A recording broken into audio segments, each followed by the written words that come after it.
Hey guys, welcome back to another video, and today we're doing my review for my Trident 660. She's right here, exactly.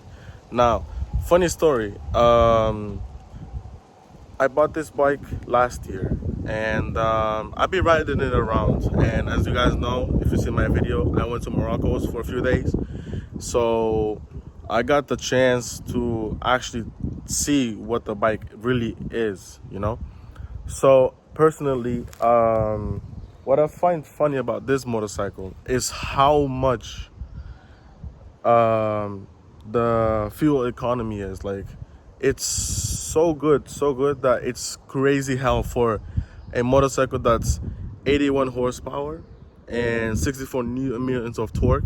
So I got the chance to actually see the motorcycle consume less with the more times I kept going. And it's really something to be proud of, because not most mid-weight naked bikes, or let's just say like mid-level bikes, right, consume like this one does. This is a 3-cylinder, and it's consuming 4 liters per 100 kilometers, which is actually impressive.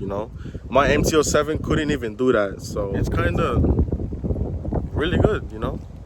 So I liked it a lot, and I really got the chance to see and feel and learn what the bike really is.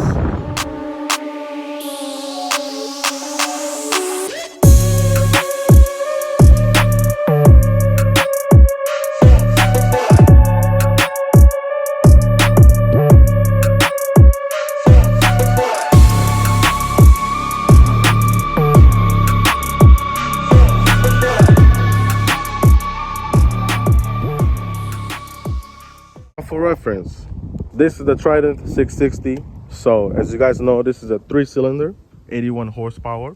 Now, 81 horsepower and 64 newton meters of torque. So this motorcycle has a 14-liter capacity tank, 14 liter. Now, I find it funny is you most go out and look for a naked bike, right? Once you do, what do you go and see first? The styling, what type of engine it has. But the most important thing is the seat. Now, I will say 2 things about this seat. First of all, it's like 3 to 4 fingers of literally just sponge. So the passenger literally goes well. And then I have this one right here.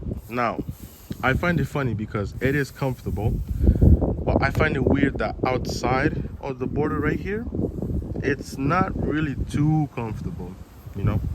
I don't know why, but like I feel like it kind of edges to the chassis, I guess. I'm not sure, but after riding 10 days in Morocco, I kind of felt like this was hurting me so much, because I'm not sure if this was wide enough, but I feel like this seat is just a bit narrow for the driver, but for the passengers, a bunch of people say it's good because of this right here.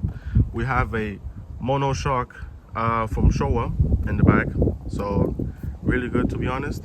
It does a lot of the job to absorb the impacts, so I was really proud of that. Now at the front, we got Showa forks upside down, 41 millimeters. So yeah. Now, one thing I found it weird was there's this tire pressure that the motorcycle comes with it, right? So it's over here in the back where the chain is. So yeah.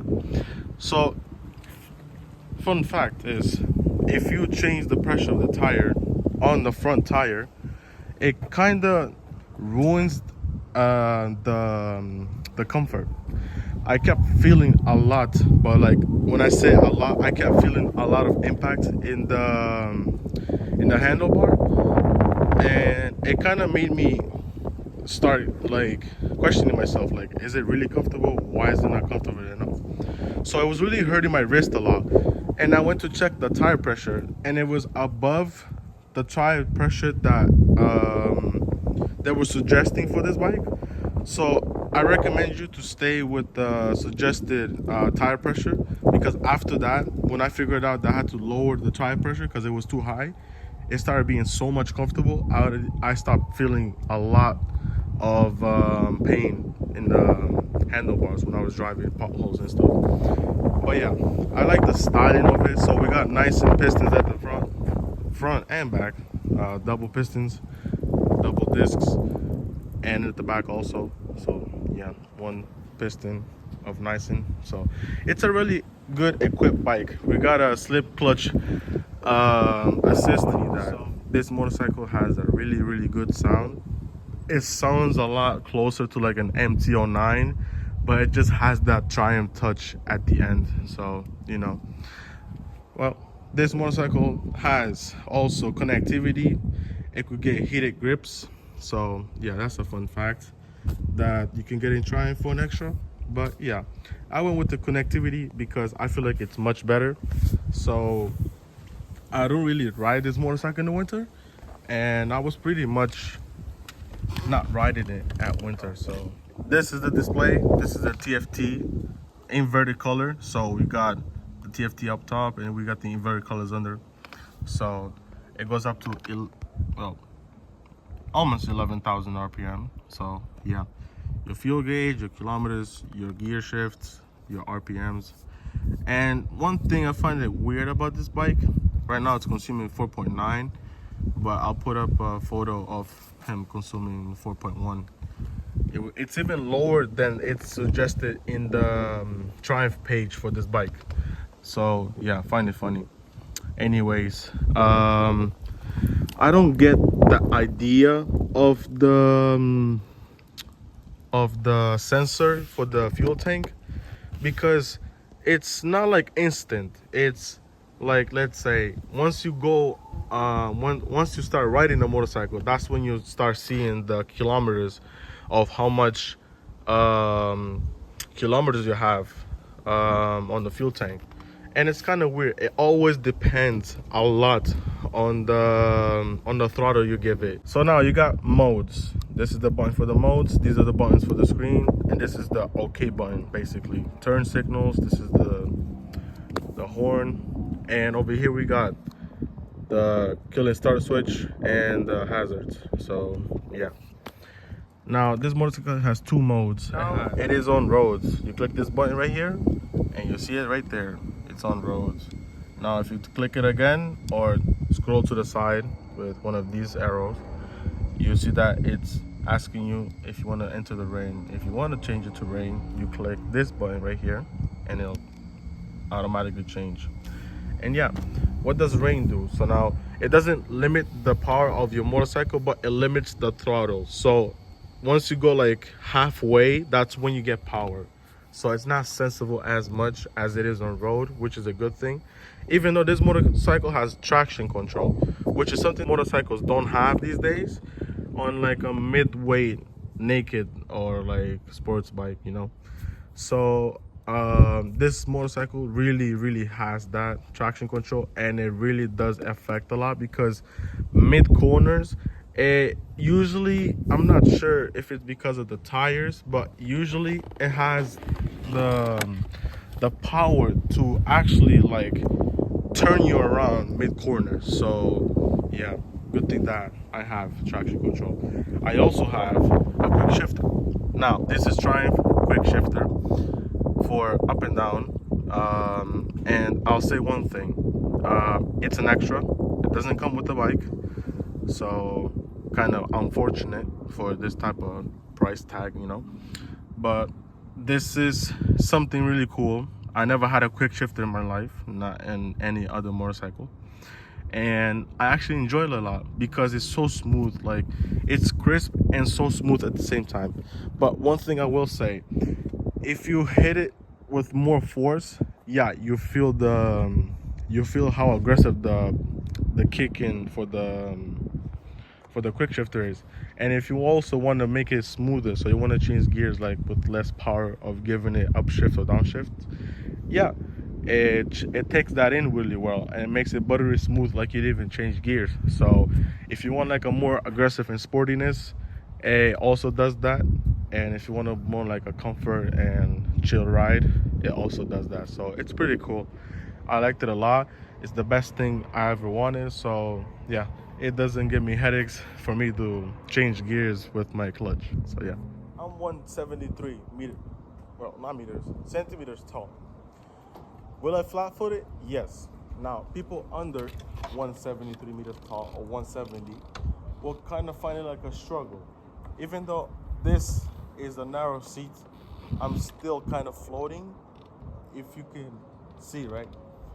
Now, people with 160 centimeters will kind of struggle because it is kind of a tall bike.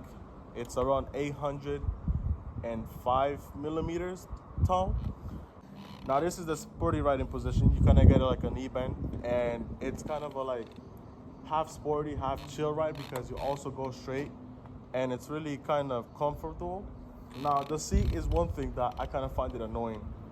The seat, it's always like the cushion, the format of the seat is kind of like you're being pushed forward, so you always have that leaning angle of a sporty type of riding. The handlebars are actually at the right length and at the right height, just really comfortable riding. I never had a struggle during the 10 days I was riding at Morocco with my arms being tired. Only the seat, because I was always sliding down. So you'll always be leaning on top of the tank, and you'll always be having your leg really, really close onto the tank. Now, it's a thing that kind of bothered me a little because this, when you're turning on corners and going straight, you feel a lot of the weight on front of the motorcycle, not distributed or halfway from here to the back. So you feel that once you go in a corner, you actually feel the weight of this motorcycle in the front. So I think it's a good thing that it kind of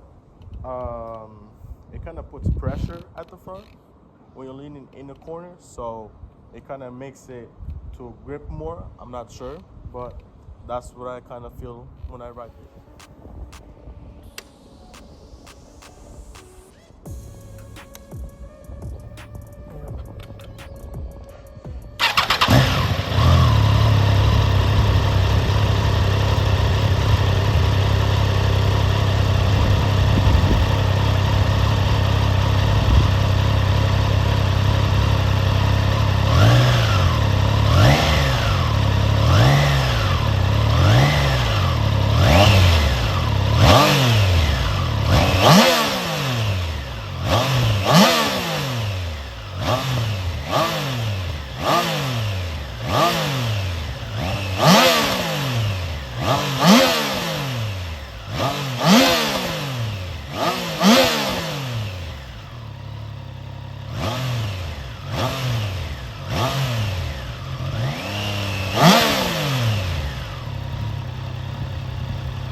Now, I will say one thing. If you heard that clip where I did a sound check, it really does do pops and bangs, basically. Now, it doesn't shoot flames because it's certainly a stock exhaust at the moment, but it really does have that midway sound check where it kind of makes it have a pop. So it's basically around 4,000 RPM, 7,000 RPM, or almost at 10,000 RPM. And it really does have like a really good sound, and it really does pops. So you really heard it a lot. And once the exhaust is actually really hot from riding, you will actually get it to hear even louder. So it's really kind of a cool thing for a stock exhaust. I just feel like this motorcycle has the best stock exhaust and the best sound I've ever heard. So it doesn't sound like it's how do I say this, muffled, and it sounds really crisp. It still sounds like it doesn't have like any filters on it, even though that's like the biggest filter right there. It makes a really cool sound, so it makes a lot of noise. So I wouldn't imagine how it is if I had an exhaust. I'll probably be deaf by now, but it really is a good motorcycle. And this is it, the Triumph Trident 6. Hope you guys really enjoyed this review. I know it's kind of a short one, but it's been a long time and I had some difficulties during the time, so I apologize for any inconvenience of my late reviews. I will try to keep up more now. Now I will see what I will review next, so stay tuned and I'll see you guys in the next video. Peace.